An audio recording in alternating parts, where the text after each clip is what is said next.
Saudara-saudara, perbandingan antara Kristen dan Islam selama ini saya mempelajari dan saya teliti dengan baik sekali, jauh antara langit dan bumi. Islam mengajarkan kekerasan, boleh membunuh manusia lain karena perbedaan keyakinan, dan satu-satunya agama di dunia ini yang boleh berperang hanya Islam. Waqtuluhum haitsu taqiftumuhum wakhrujuhum min haitsu akhrajakum. Bunuhlah mereka di mana saja kamu jumpai mereka. Di ayat yang lain, surat At-Taubah ayat 29, qatilul ladzina la yu'minuna billahi wa bil yaumil akhir. Bunuhlah mereka yang tidak beriman kepada Allah dan Rasul. Mereka tidak beriman kepada hari kemudian. Mereka tidak beragama dengan agama Islam, tidak mengharamkan apa yang diharamkan oleh Allah dan Rasul, yaitu mereka yang diberi Alkitab. Ayat ini jelas sekali menyuruh membunuh manusia yang telah diberi Alkitab, yaitu orang Yahudi dan orang Kristen. Maka itu sebabnya di negara-negara mayoritas Muslim, gereja saja susah dibangun.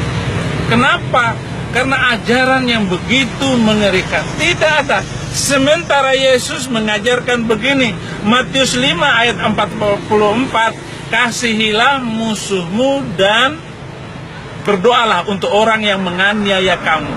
Di satu sisi boleh membunuh manusia lain karena perbedaan keyakinan, tetapi Yesus mengajarkan kasihilah musuhmu dan berdoalah untuk orang yang menganiaya kamu.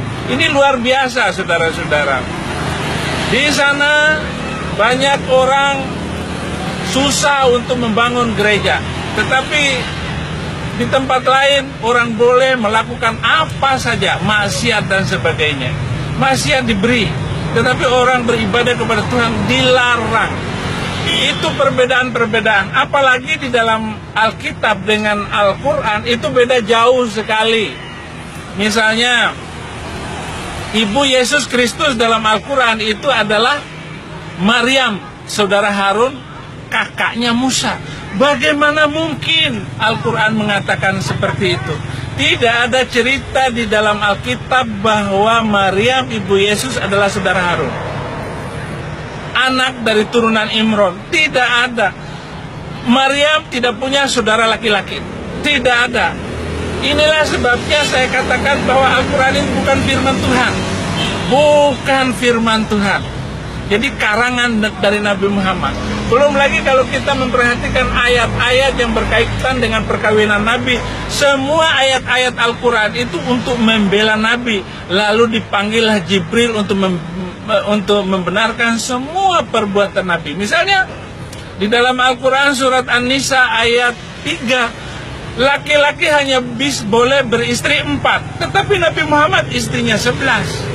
Istrinya 11 yang diakui oleh orang Islam.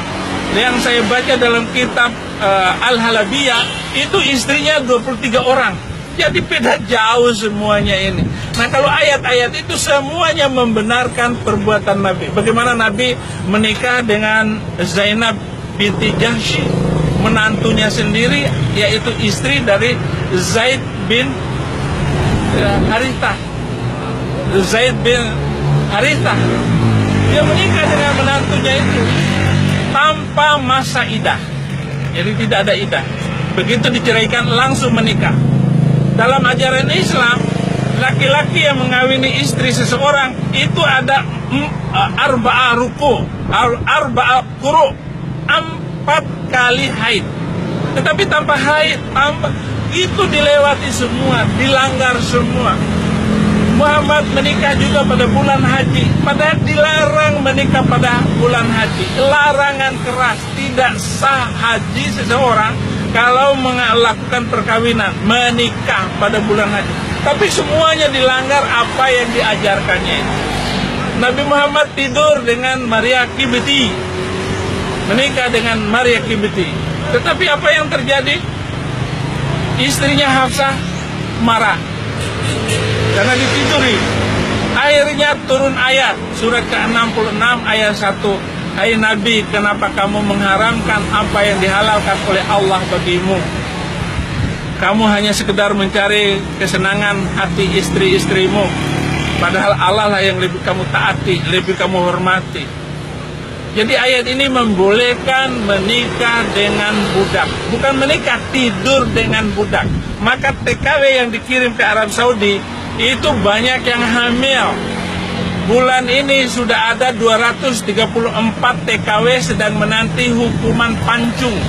Kenapa? Karena dia membunuh tuannya.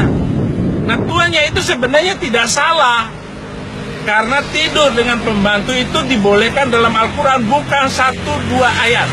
Artinya hukum yang dibuat di dalam Alkitab, tidak boleh tidur dengan pembantu, tidak boleh nikah dengan pembantu, harus menghormati yang namanya budak. Tetapi oleh Al-Quran dihalalkan dan dibolehkan. Ini bagaimana, saudara? Bagaimana ajaran semacam itu?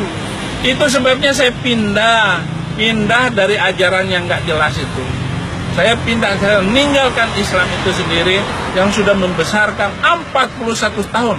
Saya percaya kepada Al-Quran dan kitab suci itu.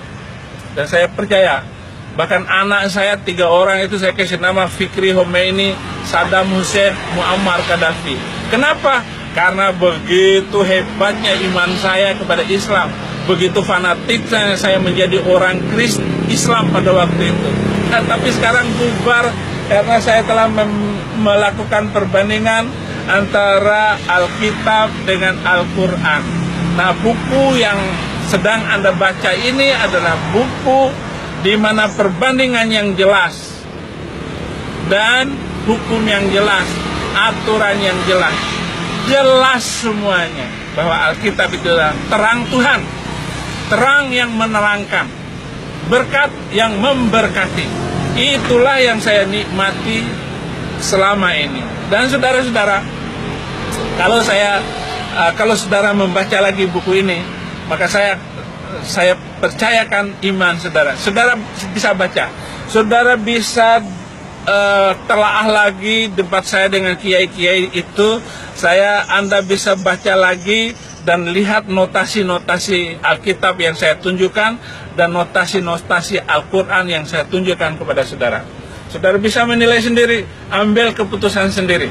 Karena kebenaran itu hanya satu, tidak mendua. Dan orang Islam, nenek moyang saya melarang saya baca Alkitab. Ternyata setelah saya baca Alkitab, saya terima Yesus menjadi orang Kristen. Saya percaya kalau semua orang Islam membaca Alkitab, mereka pasti memilih kebenaran, pasti memilih Yesus sebagai Tuhan dan Juru Selamat.